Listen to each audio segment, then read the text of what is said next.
He aquí vienen días, dice el Señor, en los cuales enviaré hambre a la tierra, no hambre de pan, ni sed de agua, sino de oír la palabra de Dios.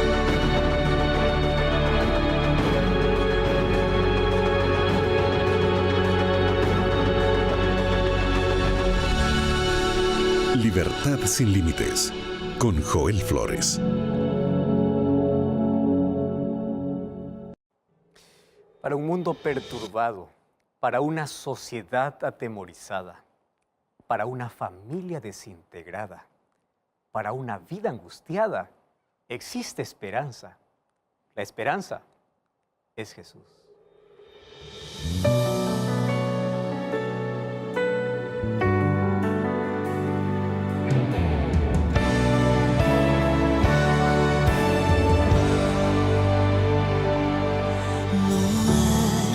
Esperanza alguna para un mundo donde Dios no está. No hay esperanza de amor y de paz, donde el odio deja marca fatal. No hay esperanza de en aquellos que no aman a Dios. No hay esperanza de un mundo de paz si el hombre deja a Dios al final. La esperanza es Jesús, Él es nuestro camino. La esperanza es Jesús, nuestra luz entre espinos. La esperanza es Jesús, la certeza de salvación, donde el mundo puede hallar solución. La esperanza es Jesús, la esperanza es Jesús.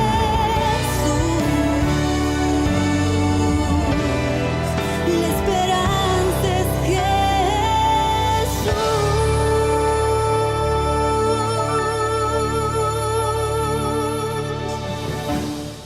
Jesús es el camino que nos conduce a la salvación. Él es la verdad en un mundo de confusión. Él es la vida para aquel que camina en destrucción.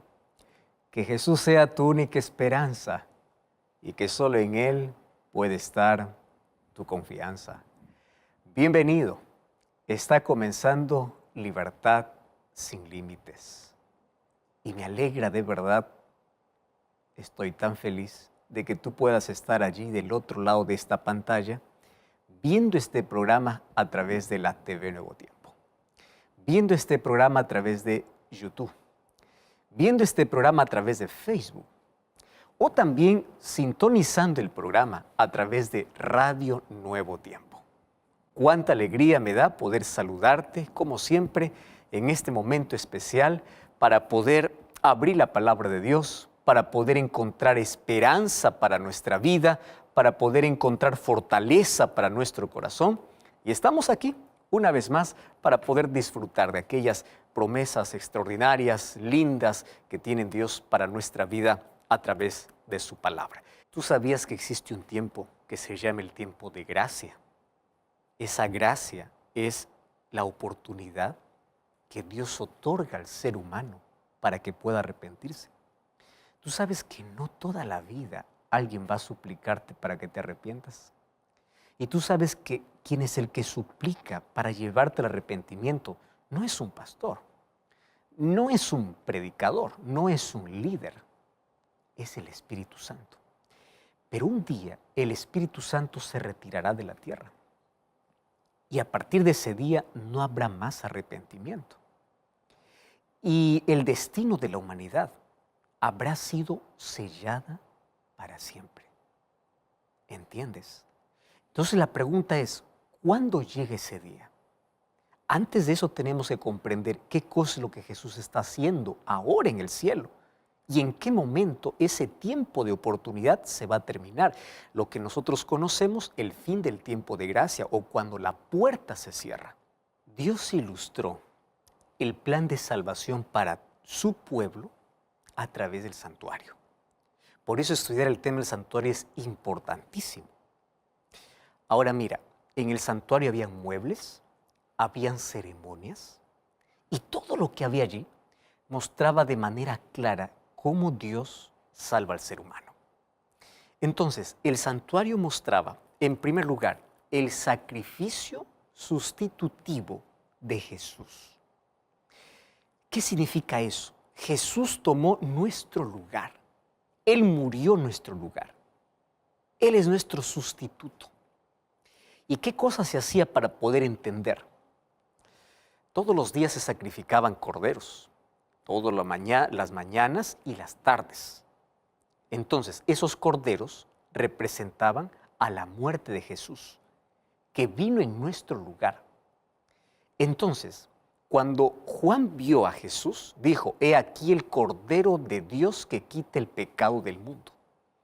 Por eso es que cuando Jesús murió en la cruz, ya no necesitamos más realizar sacrificios, porque todo el sistema de ceremonias y de sacrificios apuntaba para la cruz.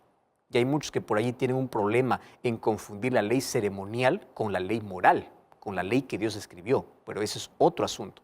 Entonces, la ley ceremonial que apuntaba al sacrificio de Jesús acabó en la cruz. Ese sistema ceremonial era una sombra de lo que iba a suceder. Entonces, cuando la sombra se encontró con la realidad, pues tuvo su cumplimiento. Y a partir de allí, no necesitamos más de un sistema ceremonial, porque el verdadero Cordero, que es Jesús, murió en una cruz. Lo segundo que mostraba el santuario era la mediación sacerdotal de Cristo en el cielo. Eso es lo que hoy vamos a hablar. Y lo tercero que mostraba el santuario era el juicio final, que eso hablaremos en otro programa. Mira, hay muchos que miran el sacrificio de Jesús realizado allá en el Calvario, pero olvidan que el plan de salvación no concluyó en el Calvario. El plan continúa. ¿En dónde? En el santuario celestial. En el Calvario, nosotros vemos lo que Jesús hizo en el pasado. Pero cuando nosotros hoy miramos al santuario, vemos lo que Jesús hace ahora en nuestro favor. Entonces, cuando tú mires el sacrificio de Jesús, no solo mires el Calvario, mira también el santuario, porque ahora Jesús continúa en ese plan de salvación para salvar al ser humano. Entonces, la pregunta es, ¿qué hace Jesús ahora? Para poder saber qué hace Jesús ahora, tenemos que mirar el santuario terrenal. Porque en el santuario terrenal, como ya te dije, Dios mostró con claridad el plan completo de salvación. ¿Qué sucedía? El sacerdote realizaba un sacrificio continuo, mañana y tarde. Ya te mencioné que ese sacrificio representaba la muerte de Jesús. Mas existía una vez al año, y era el 10º día del 7º mes, en que se realizaba la purificación del santuario. ¿Quién entraba en escena? El sumo sacerdote, una vez al año. Y aquí viene lo interesante. Ese día de purificación del santuario, ese día era un día de juicio. Entonces, todo aquel que no había confesado sus pecados, ese día era eliminado. ¿Entiendes la idea de juicio de lo que sucedía allí? Ahora, ¿cómo se cumple esto en el ministerio de Cristo? Mira lo que sucede. Cuando Cristo murió allá en Jerusalén, allá en el Calvario, después de su muerte en el año 31, Jesús va al cielo. ¿Y a dónde entra? Pues entra al santuario. Porque el santuario que construyó Moisés era una réplica, era una figura pequeña de lo real que existe el santuario en el cielo. Mira lo que dice la Biblia, Hebreos capítulo 8, versículo 1 y versículo 2. Mira, la Biblia está diciendo esto. Ahora bien, el punto principal de lo que venimos diciendo es que tenemos tal sumo sacerdote, el cual se sentó a la diestra del trono de majestad en los cielos, ministro del santuario de aquel verdadero que levantó el Señor y no el hombre. O sea, Moisés levantó un santuario por orden de Dios. Pero Jesús entró ¿a dónde? Al santuario que fue levantado por Dios. Interesante. Entonces Jesús va y entra al santuario. Y cuando Jesús entra al santuario, Él comienza su labor de intercesión. Mas Él no necesitaba presentar sacrificios como los sacerdotes terrenales. Mas ¿de qué manera hacía su trabajo sacerdotal? Allí en el santuario, Él comenzó a aplicar su sacrificio realizado a favor de aquellos que lo aceptan como su Salvador. Eso en la Biblia se llama justificación. Entonces, por eso tú vas a entender que aunque Jesús murió por toda la humanidad, no todos se van a salvar. ¿Por qué? Solamente se van a salvar aquellos que aceptan el sacrificio de Cristo. Y Cristo intercede por ellos en el cielo y aplica su sacrificio realizado en el Calvario a favor de aquel que se arrepiente y lo reconoce como su Salvador. Ese es su trabajo sacerdotal. Por eso es que el apóstol Pablo en 1 Timoteo capítulo 2, versículo 5 dice así: porque hay un solo Dios y un solo mediador entre Dios y los hombres, Jesucristo hombre. ¿Estás entendiendo lo que dice Pablo? ¿Quién es el intercesor? No es María, no es Pablo, no es un apóstol, no es la madre de Jesús. Hay un único mediador, un único intercesor entre Dios y los hombres, Jesucristo. Entonces Jesús entra al santuario para poder interceder. Es Él quien intercede. El apóstol Juan escribe en 1 Juan 2:1. Allí dice: hijitos míos, estas cosas os escribo para que no pequéis. Pero si alguno hubiere pecado, abogado tenemos para con el Padre a Jesucristo. ¿Entiendes? ¿Quién es el mediador? Jesús. ¿Quién es tu abogado? Jesús. No es otro. Entonces, ¿qué sucede? Todo pecado confesado es perdonado porque Cristo es nuestro intercesor. ¿Comprendes? ¿Y eso dónde nos mostró? Pues ya en el santuario. ¿Correcto? Ahora, ¿qué sucedía en el santuario terrenal? Porque recuerda que el santuario terrenal era una figura de lo que ocurre en el santuario celestial. ¿Qué cosa sucedía en el santuario terrenal una vez al año? ¿Recuerdas? Eso ya te mencioné. Entonces, el santuario era purificado. ¿Purificado? ¿De qué? Déjame explicarte. Durante todo el año, el pecado era transferido mediante la sangre que entraba al santuario. ¿Por qué? Te voy a ilustrar así.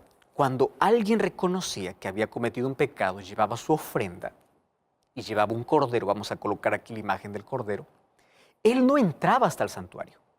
¿Sabes hasta dónde llegaba? Hasta el atrio. En el atrio, el sacerdote le daba un cuchillo, porque él tenía que matar a ese corderito.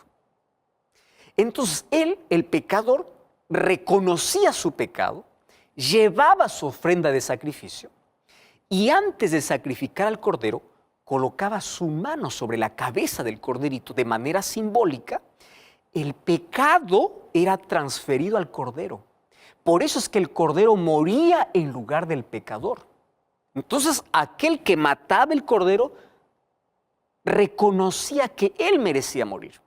De esa manera se ilustraba el plan de salvación. Entonces, ¿qué sucedía? Ese cordero que moría, la sangre era ingresada al santuario. ¿Y quién llevaba esa sangre al santuario? El sacerdote. Entonces, de esa manera, el santuario se contaminaba. ¿Se contaminaba con qué? Con el registro de pecado que quedaba allí hasta que llegaba el 10º día del 7º mes, que se llamaba el día de purificación o de limpieza, donde había una ceremonia muy especial que tú puedes leer en Levítico capítulo 16, allí con más detenimiento. Solo que ese día era un día de juicio. No te olvides, el día de purificación del santuario. Cuando nosotros vamos para Daniel 8:14, Daniel 8:14 habla de la purificación del santuario. Y aquí viene el asunto interesante. No se refería al santuario terrenal, porque el santuario terrenal fue destruido en el año 70 después de Cristo. Y la profecía de Daniel 8:14 apuntaba para el tiempo del fin. Esta profecía es la profecía más larga de la Biblia, de las 2300 tardes y mañanas, que representa 2300 años. Ahora, ahí esa profecía dice que el santuario sería purificado. Muy bien, ¿qué santuario es ese entonces? El santuario celestial. Más allí viene la pregunta, ¿es necesario que también el cielo sea purificado?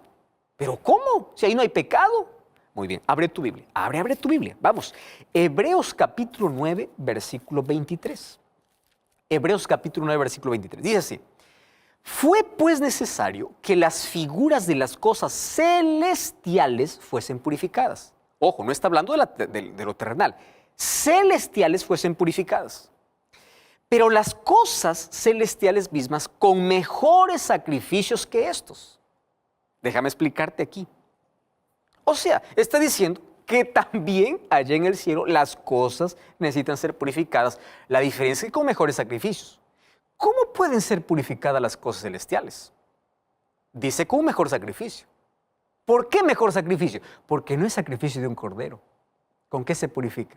Con el sacrificio de Jesús. Eso significa que en un momento de la historia, Cristo comenzaría esa limpieza. ¿Pero limpieza de qué? Limpieza de registros de pecados que fueron confesados y perdonados. Eso se necesita eliminar, se necesita limpiar. Y según la profecía de Daniel 8:14, eso fue posible, si tú haces un análisis histórico, en el año de 1844. Y esto yo lo explico incluso en otro programa de Biblia Fácil, tú puedes ver con detenimiento todas las fechas. Ahora fíjate, a partir de esa fecha, Jesús asume una nueva función, no solo de intercesión, sino también de juez. ¿Me estás entendiendo? Por eso es que allí comienza un juicio. Y cuando escuchas la palabra juicio probablemente tú tienes miedo, pero te doy una buena noticia. El juicio es a favor del pueblo de Dios. ¿Por qué es a favor del pueblo de Dios? Porque hay un acusador que es el diablo, y el diablo lo acusa y los acusa y los acusa, pero aquel pecador que reconoce a Jesús como Salvador pide perdón a Dios y Jesús lo perdona y Jesús es su abogado. Entonces en ese juicio es a favor de aquel que reconoce a Cristo como su Salvador, porque Cristo se muestra como su abogado e intercesor. ¿Me estás entendiendo? O sea, el juicio no es para tener miedo.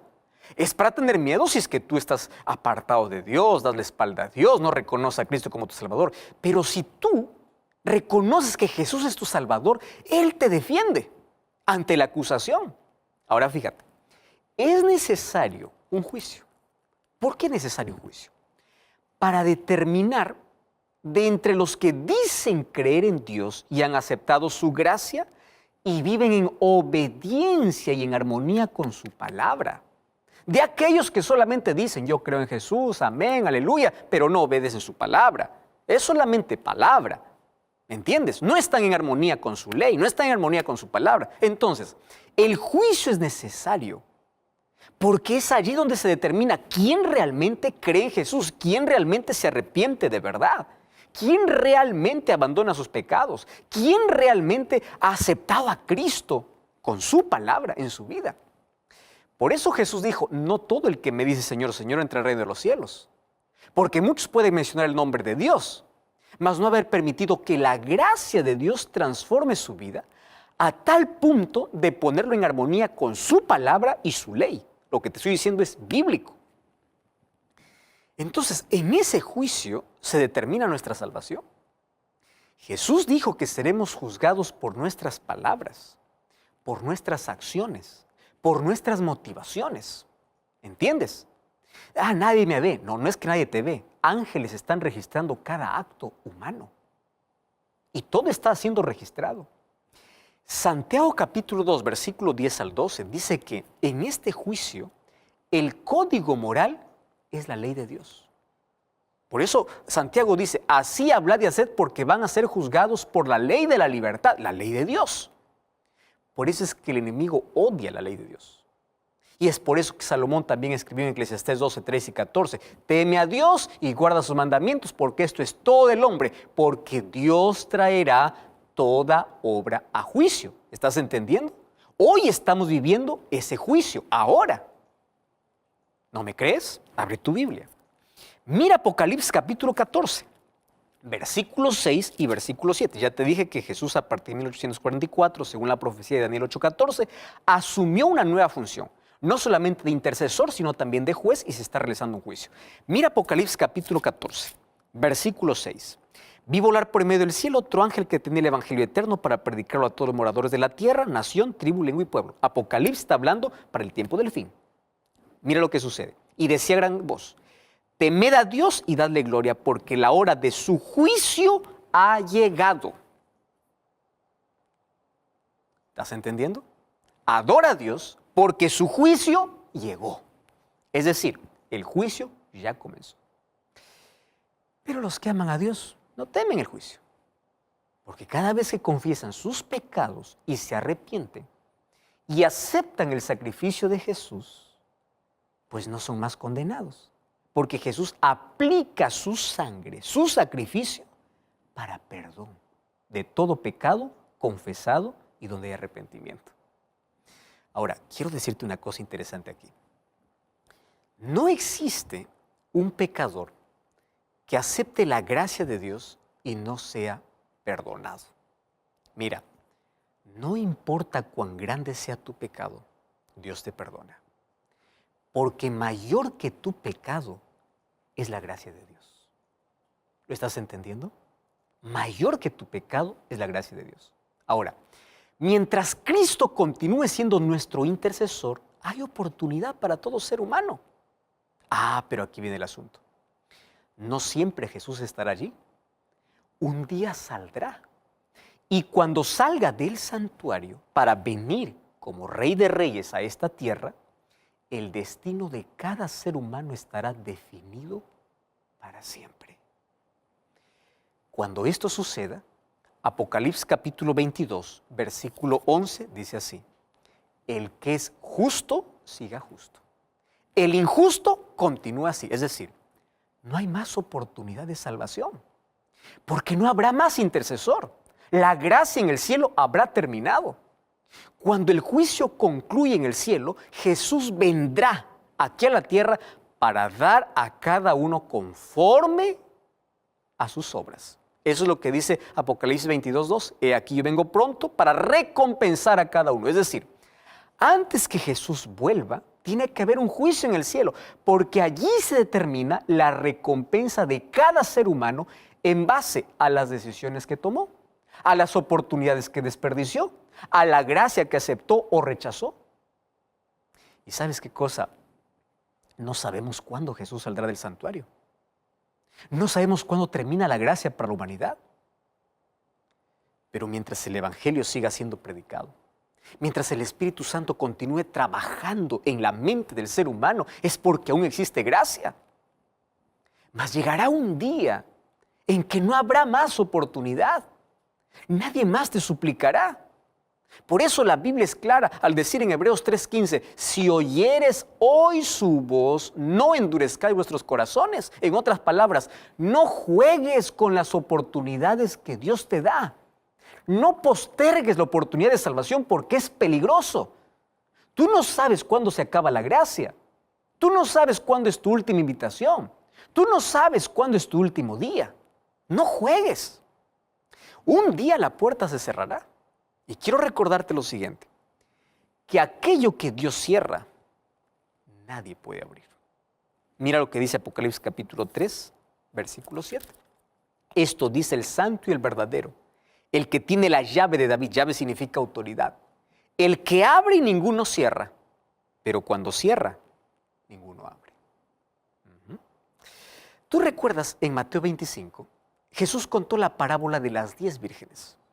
De las 10 vírgenes, 5 estuvieron listas para la fiesta de bodas. Y las otras 5 no. Y cuando ellas fueron a buscar aceite, dice que se cerró la puerta. Y cuando se cerró la puerta, por más que tocaban, nadie más podía entrar. Qué triste, ¿verdad? ¿A qué se está refiriendo? Cuando Cristo también cierre esa puerta en el cielo, a lo cual llamamos el fin de la gracia. ¿Recuerdas que Jesús dijo que su venida será como en los días de Noé. En Mateo capítulo 24, versículo 37-39 dice, como en los días de Noé. Ahora, quiero decirte una cosa. Antes del diluvio, después que Noé entró en el arca, Dios cerró la puerta. Génesis capítulo 7, versículo 16, dice que fue Dios quien cerró la puerta. Y durante 7 días, antes que caiga el diluvio, la puerta estaba cerrada. Y la gente no sabía que su sentencia estaba determinada, que no había más oportunidad. Lo mismo sucederá ahora. Y nadie sabe cuándo ocurrirá ese día en el cielo. Mas sí sabemos que existen otras dos maneras que se pueden terminar las oportunidades de salvación para nosotros. ¿Quieres saber cuáles son? Ya te expliqué. La primera es cuando Cristo cierre la puerta en el cielo. La gracia acabó. Deja de ser nuestro intercesor. El destino de cada ser humano está definido.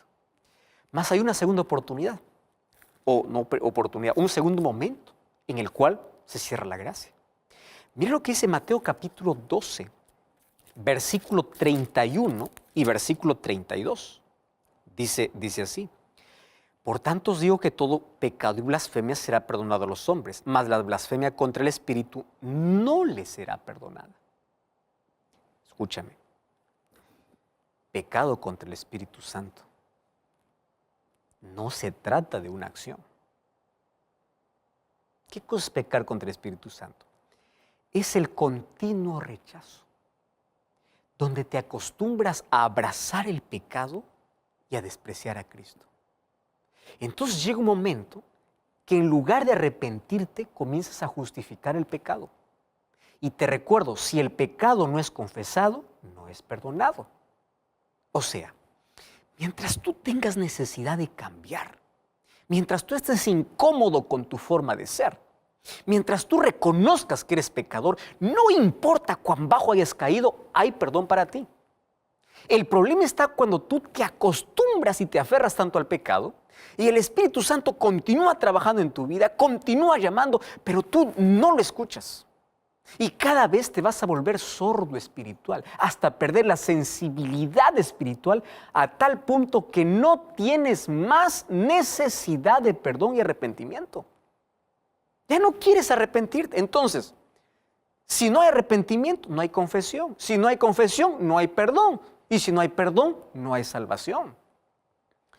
Hay muchas personas que dicen, pastor, ¿será que yo ya pequé contra el Espíritu Santo? Ya maldije la Biblia, ya hice tantas cosas equivocadas, ya cometí un asesinato, ya cometí un aborto, ya hice tanta maldad. Usted no sabe la suciedad que hay en mi vida, ya habré pecado contra el Espíritu Santo. Y yo le digo así, el hecho de que reconozcas la suciedad en tu vida es que todavía no has cometido pecado contra el Espíritu Santo. Porque el Espíritu Santo todavía puede trabajar en ti para que tú reconozcas que eres un pecador. Ahora, hoy existe arrepentimiento, ¿correcto? Porque el Espíritu Santo actúa. Mas un día, el Espíritu Santo será silenciado y no hablará más a tu corazón. Y cuando eso suceda, el ser humano queda bajo el control completo del diablo. Qué triste, ¿verdad? Y eso sucederá también cuando la gracia se cierre en el cielo. El Espíritu Santo se retirará de la tierra, ya no más convencerá de pecado. Y es por eso que vendrá la mayor angustia sobre la tierra. Eso vamos a ver en un próximo programa.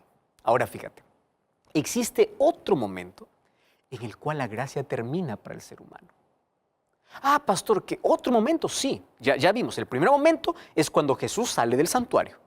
¿Correcto? El segundo momento es cuando hay pecado contra el Espíritu Santo. Cuando tú ya te acostumbraste al pecado, ya no tienes necesidad de perdón. Ya no quieres ni siquiera confesar tu pecado. Entonces, si no tienes necesidad de perdón, ya pues no hay perdón para ti, porque tú no necesitas ser perdonado. Pero hay otro momento. ¿Y sabes cuándo sucede eso? Cuando llega la muerte.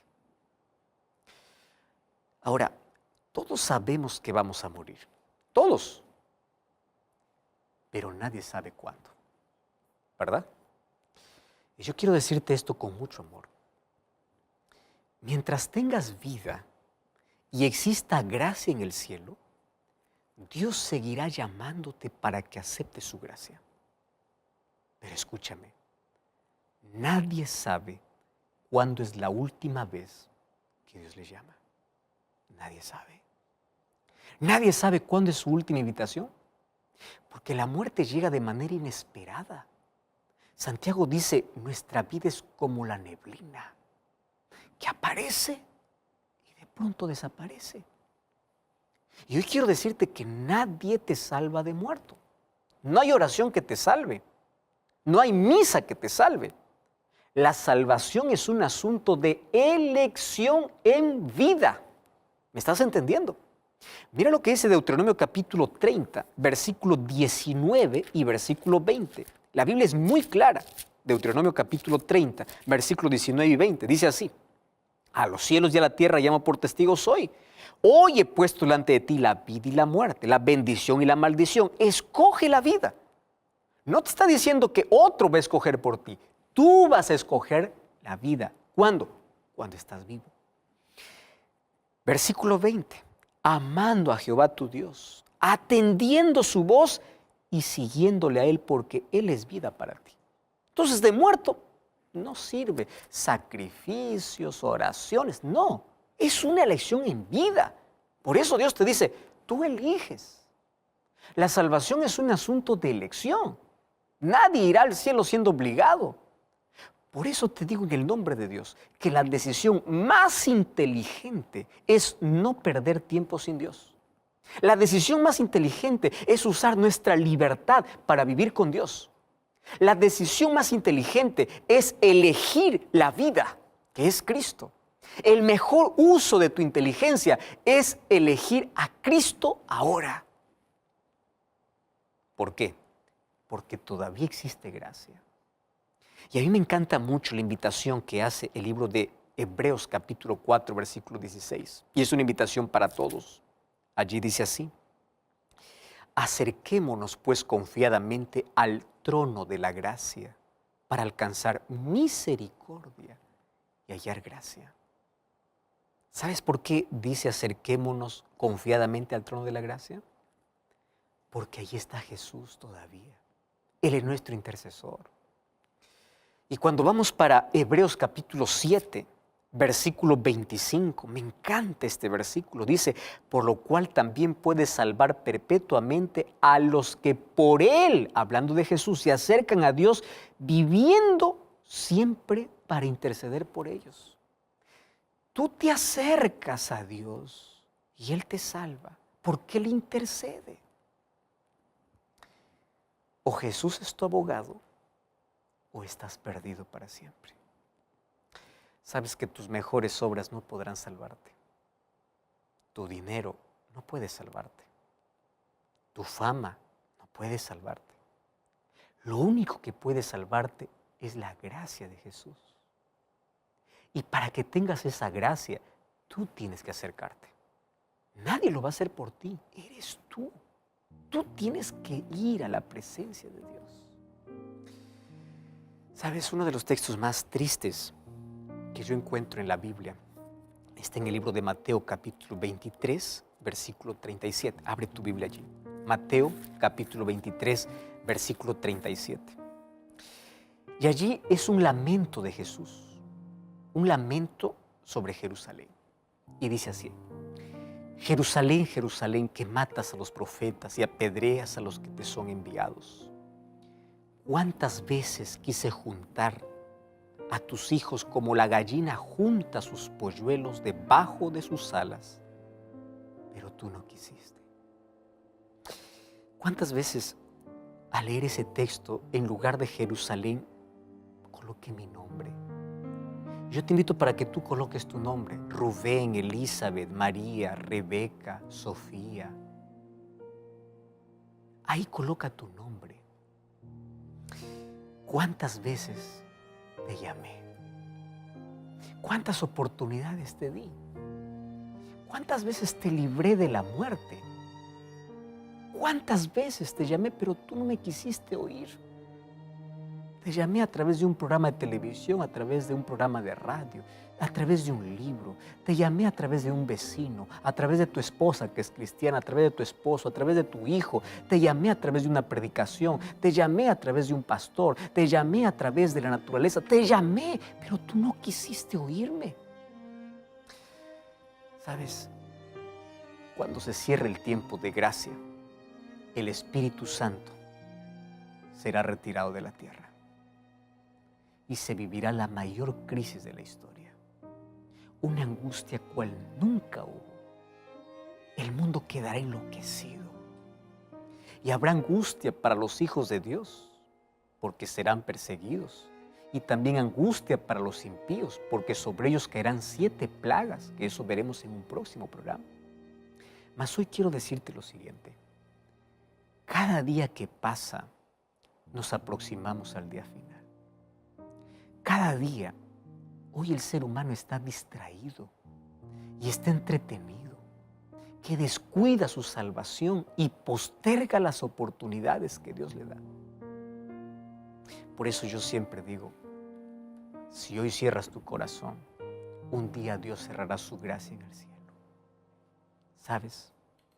De nada sirve ahora la gracia abierta cuando hay un corazón cerrado. De nada sirve los brazos de Jesús abiertos cuando tú le das la espalda. De nada sirve todos los días que Dios hace salir el sol y aquellos rayos cruzan por tu ventana para decirte tienes un nuevo día de vida, un nuevo día de oportunidad, cuando tú todo ese día ignoras a Dios. Nadie sabe cuándo se pondrá el sol por última vez sobre la tierra, donde la gracia habrá terminado en el cielo. Por eso es que yo te leí Mateo capítulo 23, versículo 37. Porque allí dice, yo hice de todo para salvarte, pero tú no quisiste. Hice de todo. ¿Sabes las veces que Dios te llamó? Las veces que tú postergaste. Las veces que tú dijiste no. Las veces que tú dijiste después. Acaba con eso. Acaba con la indecisión y dile, Señor, aquí estoy. Yo acepto tu gracia, que tu gracia transforme mi vida. Porque un día, querido, todos compareceremos delante del juez y delante de ese tribunal todos seremos juzgados. Mas hoy hay gracia. Hoy puedes acercarte porque ese que un día va a dictar tu sentencia como juez, hoy todavía es tu abogado. Y como tu abogado hoy te dice, hijo, no tengas miedo. Yo morí por ti, yo te amo, yo te perdono. Hoy yo estoy aquí para justificarte de aquel pecado que te ha manchado, de aquella vida sucia que tienes. Yo estoy aquí para limpiarte, pero ven ahora, no postergues tiempo. No mires el tamaño de tu pecado, mira el tamaño de la gracia de Dios. Acércate a Dios, pide perdón a Dios, dile, Señor, quiero iniciar una nueva historia, una nueva vida contigo. No quiero ser más el mismo, quiero ser diferente. Pero acércate hoy ante el trono de la gracia. Arrepiéntete de corazón. Y a partir de hoy, escucha la voz de Jesús decir, hijo, no tengas miedo. Acepta mi perdón. Yo estoy aquí para perdonarte. Si el Espíritu Santo hoy está trabajando en tu corazón y es el momento para aceptar esa gracia, cierra tus ojos donde estás y mientras escuchas esta linda música que mi esposa va a cantar, dile, Señor, yo acepto el perdón que tú me das, pero yo me acerco, yo quiero tu gracia.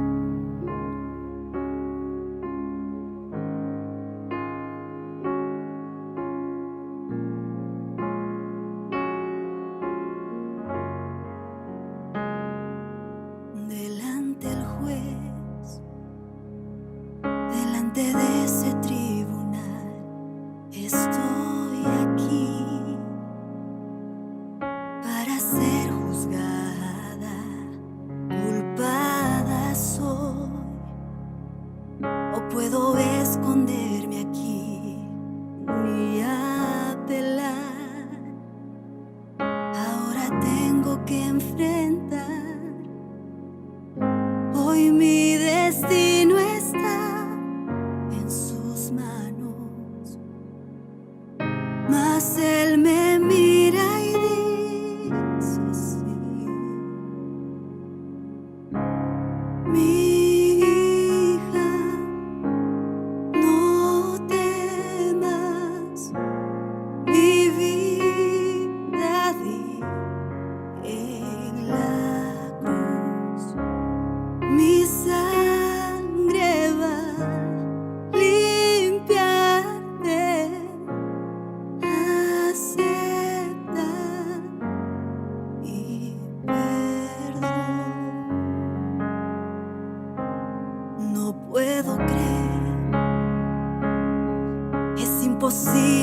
comprender tan grande amor. Tú tomaste mi lugar y salva fui. Cuando Él se entregó y al mirar a la cruz yo comienzo a llorar. Yo debí estar allí. Yo pienso en lo que hice aquí, mas Él me mira y dice así: mi hija, te amo, mi vida di en la cruz. Yo ya pagué el precio. Acepta mi perdón. Ahora estoy aquí postrada. Por todo lo que soy te alabo. Soy grata por todo lo que hiciste en mí. Mi hija, no temas, mi vida di por ti. Mi hija, no temas, mi vida di en la cruz. Yo ya pagué el precio. Acepta mi perdón. Yo ya pagué el precio. Acepta mi perdón.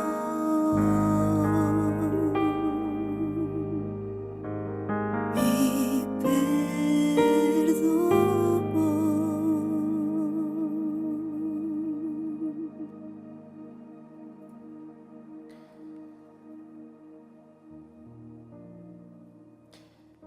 Acepta mi perdón.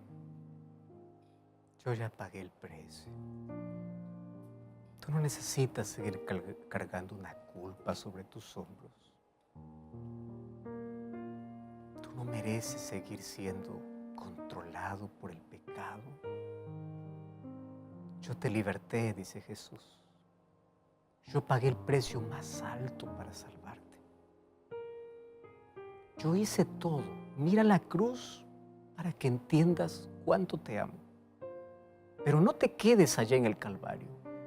Mírame ahora, estoy en el santuario, dice Jesús. Y aquí estoy para perdonarte.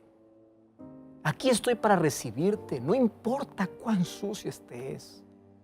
No importa cuán lejos crees que hayas sido. Si aún escuchas la voz de Dios, si aún tienes necesidad de arrepentimiento, si aún crees que necesitas de Jesús, vuelve ahora. Vuelve ahora. No postergues más. No juegues con la salvación. No pienses, mañana lo voy a hacer, la próxima lo voy a hacer. Tú no sabes en qué momento el ser humano pierde la sensibilidad espiritual hasta no oír más la voz de Dios. Tú no sabes en qué momento es tu último día donde escuchas la invitación de Dios. Por eso hoy es el día. Si oyeres hoy su voz. Hebreos 4:16 dice: acerquémonos hoy confiadamente ante el trono de la gracia. Es hoy. En la Biblia no existe un mejor momento que el hoy. Es ahora. Por eso, en el nombre de Jesús,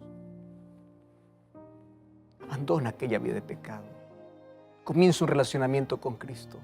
Comienza a estudiar la palabra de Dios. Prepárate para ser bautizado. Comienza a servir a Dios. Gasta tu energía, tu juventud, tu vida, no más en vicios. No más malgastes tu vida en el pecado. gástala para Jesús y vive con Él eternamente. Abandona aquellas cadenas que te hacen prisionero y en el nombre de Jesús hoy sé libre. En el nombre de Jesús hoy puedes ser limpiado, puedes ser perdonado, puedes dormir en paz. En el nombre de Jesús mañana será un nuevo día, mas por la gracia y la misericordia de Dios será un día de salvación. Hoy acabó tu noche de pecado, hoy acabó tu oscuridad, hoy acabó tu vida dedicada para el enemigo. A partir de hoy tú puedes tener una vida transformada por la gracia de Cristo. Mientras hay gracia y perdón, y mientras tú puedes ir a Jesús, y mientras hay arrepentimiento en tu corazón, Jesús siempre estará dispuesto a recibirte y a perdonarte. Deja tu culpa, deja tu complejo, deja tu pasado, deja aquello que te amarra, deja aquello que te impide, deja tus excusas. Dios perdona cualquier pecado, pero no perdona excusas. Por eso deja tus excusas y ven ante el trono de la gracia. ¿Estás dispuesto a aceptar esa gracia en tu vida? ¿Estás dispuesto a rendirte a Jesús de todo corazón? Dime, ¿estás dispuesto? Dios te bendiga por esa decisión. Vamos a orar. Querido Dios, acepta nuestra entrega. Reconocemos que somos pecadores, mas también hoy aceptamos tu gracia y nos acercamos ante ese trono donde está nuestro abogado intercesor, donde está Jesucristo, para pedirte perdón por nuestros pecados, para pedirte una nueva vida y que tu gracia nos salve y nos transforme. Danos tu bendición, tu paz y salvación en el nombre de Jesús. Amén. Te invito a buscar una iglesia adventista el séptimo día. Anda para allá, serás bien recibido. Vamos a comenzar sirviendo al Señor. Y recuerda que la verdad te da libertad, te prepara para la eternidad. Hasta la próxima.